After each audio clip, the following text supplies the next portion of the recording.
अस्सलामुअलैकुम, आप देख रहे हैं बोल न्यूज हेडक्वार्टर्स। मैं हूं सहरेश जुहेब। मैं हूं महविश निसार। ये सब आपको बताएंगे। सबसे पहले आपको खबर देंगे, बड़ा भाई और भतीजी फौज को बुरा भला कहते हैं और छोटा भाई जूते पॉलिश करता है और इल्ज़ाम लगाते हैं कि इमरान खान फौज के खिलाफ बात करता है। इमरान खान फौज के खिलाफ नहीं, फौज के हक में बात करता है। चेयरमैन तहरीक इंसाफ का जेहलम में जलसे से खिताब, बोले शहबाज शरीफ शर्म करो, मीर जाफर और मीर सादिक कोई और नहीं बल्कि शहबाज शरीफ तुम हो। दुश्मन की ये चाल थी कि वो फौज को बदनाम करे। भारतीय मीडिया ने भी सिर्फ फौज और इमरान खान को निशाना बनाया। तुम तो मोदी के यार बने रहे। मेरे दौर में मोदी की जुर्रत नहीं थी कि वो फौज पर बात करे। अगर किसी ने कश्मीर में मुसलमानों पर मजालिम के खिलाफ आवाज़ उठाई तो वो इमरान खान है। इमरान खान ही है जो बगैर डिक्टेशन रूस चला गया। अगर तुम्हें रूस जाना पड़े तो पहले बूट पॉलिश करने पड़ेंगे।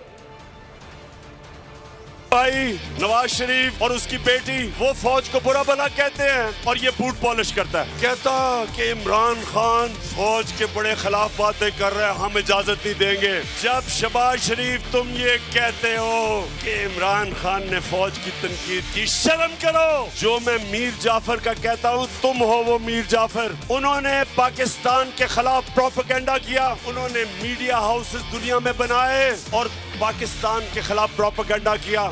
मेरे दौर में मोदी ने यह क्यों नहीं कहा? वो मेरी फौज के खिलाफ, उसकी जुर्रत नहीं थी बात करने की। एक थी पाकिस्तान की फौज और दूसरा था इमरान खान। हिंदुस्तान में जाके पहले तो मिला, जब नरेंद्र मोदी के भागा गया उसके जूते पॉलिश करने, तो कश्मीरी हुर्रियत लीडर्स को ही नहीं मिला। डर के उससे अपने फॉरेन ऑफिस को कहा कि कोई हिंदुस्तान की तनकीद ना हो। मैं जब रूस गया, मैंने रूस के सदर से बात की कि यहाँ महंगाई है, तेल की कीमत बहुत ऊपर चली गई है, हमने अपने लोगों को रिलीफ देना है। 30% कम पे तेल हमें वो बेचने के लिए रूस तैयार हो गया था। आपको पहले जाके इजाजत लेनी पड़ेगी उन लोगों से जो लेके आए हो। आपको उनको बूट पॉलिश करने पड़ेंगे। चेयरमैन तहरीक इंसाफ इमरान खान ने इस्लामाबाद में तारीखी मार्च का ऐलान किया। बोले 20 मई को इस्लामाबाद मार्च की कॉल दूंगा। आवाम का मार्च 20 लाख अफराद पर नहीं बल्कि 25 लाख अफराद पर मुश्तमिल होगा। इमरान खान ने जेहलम जलसे से खिताब में मुखालिफिन पर भरपूर वार किए। कहा काबीना का लंदन में बैठे सजा याफ्ता शख्स से मिलने जाना पाकिस्तान की तौहीन है। काबीना के लोग अवाम के पैसों पर लंदन जाकर वहां बैठे सजा याफ्ता शख्स और मुजरिम से हिदायत लेंगे। आसिफ जरदारी को निशाना बनाते हुए कहा जब गीदड़ की मौत आती है वो शहर का रुख करता है। आसिफ जरदारी और बिलावल का भी वही हाल करूंगा। सब्र करो, सिंध आ रहा हूं, सिंध को तुमसे आजाद कराऊंगा। जेहलम में तहरीक इंसाफ का भरपूर पार शो। कप्तान की ललकार पर खिलाड़ी लब्बैक कहते हुए जलसागाह पहुंचे। इमरान खान के हक में और मौजूदा हुकूमत के खिलाफ यकजमान होकर नारे लगाए। इम्पोर्टेड हुकूमत नामंजूर। आवाज गूंज रही है भरपूर, इम्पोर्टेड हुकूमत नामंजूर। जेहलम में जोशो जज्बा आसमान पर, खिलाड़ियों के जज्बात का टॉप गियर। कप्तान की पुकार पर लब्बैक कह दिया। दूर दूर से खिलाड़ी जेहलम पहुँचे। क्या बुजुर्ग क्या बूढ़े, माए बहनें भी पीछे न रहीं। हाथों में पार्टी परचम, जुबान पर फलक शगाफ नारे। अपने कप्तान को वार्म वेलकम करने पीटीआई आशिक दूर दूर से पहुँचे। इमरान खान जलसागाह पहुँचे तो मंजर ही कुछ और था। खान के आशिक उनके दीद को लपके, सबने खड़े होकर कौमी तराना पढ़ा। जलसे में शरीक तमाम लोगों का एक ही नारा है, अगर मुल्क बचाना है तो इमरान खान को लाना है। ये बैरूनी नहीं जमहूरी साजिश है। ये साजिश व्हाइट हाउस ने नहीं बिलावल हाउस ने की है। वजीर खारजा बिलावल भुट्टो जरदारी का इमरान खान के खिताब पर रद्द-ए-अमल। कहा पाकिस्तान पीपल्स पार्टी ने अपोजिशन को एक पेज पर लाने और इमरान खान को हटाने के लिए 3 साल कोशिश की। आइन तोड़ने वालों के खिलाफ आर्टिकल 6 इस्तेमाल होता है। पाकिस्तान पीपल्स पार्टी समझती है कि आला इख्तियाराती कमीशन बनाया जाए। आइन शिकने की बात है, आइन तोड़ने की बात है। जो भी आइन तोड़ता है, जो भी आइन तोड़ते, चाहे वो सियासतदान हो या ना हो, उनके खिलाफ आर्टिकल 6 इस्तेमाल होता है। जो कदम पीटीआई ने उठाए हैं, जो पीटीआई का सदर ने उठाया है, जो पीटीआई का वजीर आजम ने उठाया था, जो पीटीआई का डेप्यूटी स्पीकर ने उठाया था, जो आज तक पीटीआई का गवर्नर पंजाब कर रहा है, ये आइन का खिलाफ वर्जी हो रहा है। आइन शिकनी किया जा रहा है। और पाकिस्तान पीपल्स पार्टी का मौक़िफ़ ये है कि इसके एक हाई पावर पार्लिमानी कमेटी, पार्लिमानी कमीशन बनना चाहिए जो पूरी तहकीकात हो कि पाकिस्तान के आइन के साथ खेल खेला गया है, जमहूरियत के साथ खेल किया गया है। इस साजिश में कौन कौन मुलव्विस है और उनके खिलाफ क्या कानूनी हथियार इस्तेमाल हो सकते हैं। ये हमारा मौक़िफ़ है, ये हमारा मुतालबा है और उम्मीद है इस पर अमल होगा ताकि हम आगे बढ़ सकें। शहबाज शरीफ, आज तुम्हें इमरान खान के कदमों में बैठ जाना चाहिए था। उन्होंने कहा कि अगर मरासले में सच्चाई नहीं थी तो अमरीकी सफ़ीर के सामने एहतजाज क्यों किया गया। PTI के रहनुमा शाह महमूद कुरैशी का जेहलुम जलसे में खिताब, कहा साजिश तो नहीं थी, मुदाखलत थी और मुदाखलत के साथ धमकी भी थी। इस धमकी के खौफ पर मुब्तला होकर तुमने अमरीकी हुक्म पर अमल किया, मगर कौम किसी बैरूनी धमकी से खौफज़दा नहीं। शहबाज शरीफ, तुम्हें अपनी मसनद से उतरकर आज यहाँ इस्लामाबाद से निकलकर जेहलम के स्टेडियम में इमरान खान के चरणों में बैठ जाना चाहिए था। अगर उसमें सच्चाई नहीं थी तो नेशनल सिक्योरिटी कमेटी ने ये क्यों फैसला किया कि अमेरिका के सफीर को बुला के उसको एहतजाज रिकॉर्ड करवाया जाए। वो कहते हैं कि साजिश तो नहीं थी, मदाखलत थी और मदाखलत के साथ धमकी भी थी। उस धमकी के खौफ में मुब्तला होकर तुमने इस तहरीक पर अमल किया। अगर धमकी से खौफ थे तो कौम ने बता दिया कि कौम किसी बैरूनी धमकी से खौफ नहीं है।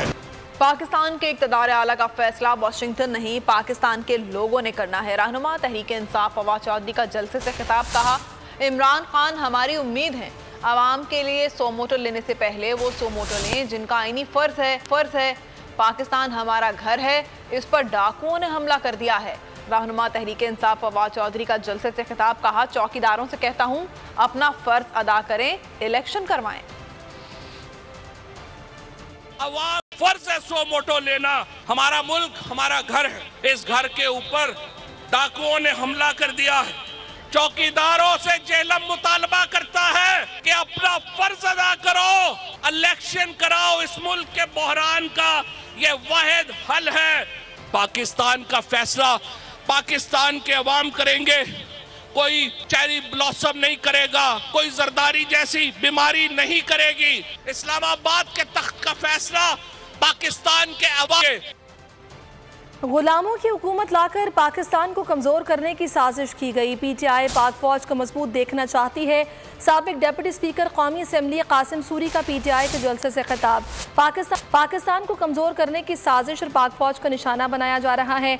अली मोहम्मद खान बोले, कुछ लोग गलत फहमियाँ पैदा करना चाहते हैं, हमें कोई पाकिस्तान से मोहब्बत करना ना सिखाए। शहरियार आफरीदी भी बरसे, बोले कौम गैर मुल्कियों के साथ मिलकर साजिश करने वालों को माफ़ नहीं करेगी। हमें अपनी सरजमीन को इज्जत देनी है ताकि कोई धमकी ना दे सके। इस तरह के गुलामों को ईवानों में बिठाकर इस पाकिस्तान को कमजोर करने की साजिश है। पाकिस्तान तहरीक इंसाफ वो वाहिद जमात है जो मजबूत पाकिस्तान देखना चाहती है, उस पाक फौज को मजबूत देखना चाहती है। आज फिर एक दफा पाकिस्तान को गुलामी की तरफ धकेल दिया गया।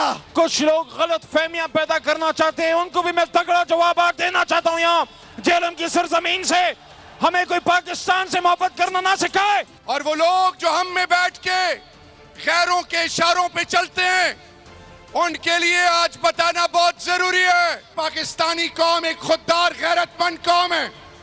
हमने इस धरती माँ को वो इज्जत और नामूस देनी है कि कल कोई हमें टेलीफोन पे डिक्टेट। फौरी इंतखाबात कराए जाएं। नून लीग में भी इमरान खान का बयानिया जोर पकड़ने लगा है। नवाज शरीफ ने मुशावरत के लिए वज़ीर-ए-आज़म शहबाज शरीफ और काबीना के अहम तरीन अरकान को लंदन तलब कर लिया। शहबाज शरीफ रात 12 बजे के बाद रवाना हो जाएंगे। इमरान खान का बयानिया मुखालफीन में भी मकबूल। नून लीग के अंदर भी गूंज सुनाई देने लगी। पार्टी में जल्द इलेक्शन करवाने का मुतालबा जोर पकड़ गया। इसी मुतालबे पर नवाज शरीफ ने वज़ीर-ए-आज़म शहबाज शरीफ और काबीना के सीनियर अरकान को लंदन तलब कर लिया। शहबाज शरीफ के साथ एहसन इकबाल, मरियम औरंगजेब, साद रफीक, खुर्रम दस्तगीर बरतानिया जाएंगे। शाहिद खाकान पहले ही लंदन में हैं। पाकिस्तान के वज़ीर-ए-आज़म और अहम तरीन वज़रा पाकिस्तान की अदालतों से सजा याफ्ता नवाज शरीफ से हिदायत लेने बैरून मुल्क जा रहे हैं। पीटीआई रहनुमा बाबर ऐवान ने ट्विटर पर सवाल उठाया कि क्या अंग्रेजों की गुलामी का दौर वापस आ गया है।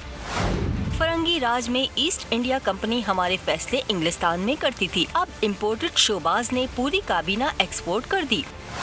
22 करोड़ लोगों, तुम्हारी मईशत के फैसले अब पाक सरजमीन के बजाय लंदन एवन फील्ड में होंगे। वजीर इत्तलात मरियम औरंगजेब ने तो वजीर आजम और अहम तरीन वजीरों की लंदन में सियासी शख्सियत से मुलाकात को निजी दौरा करार दे दिया। साबिक वजीर आजम नवाज शरीफ को अदालतें सजा सुना चुकी हैं। वो तकरीबन 2.5 साल पहले इलाज के लिए लंदन गए थे, लेकिन फिर वापस न आए। सब्सक्राइब करें और बेल दबाएं ताकि कोई खबर रह न जाए।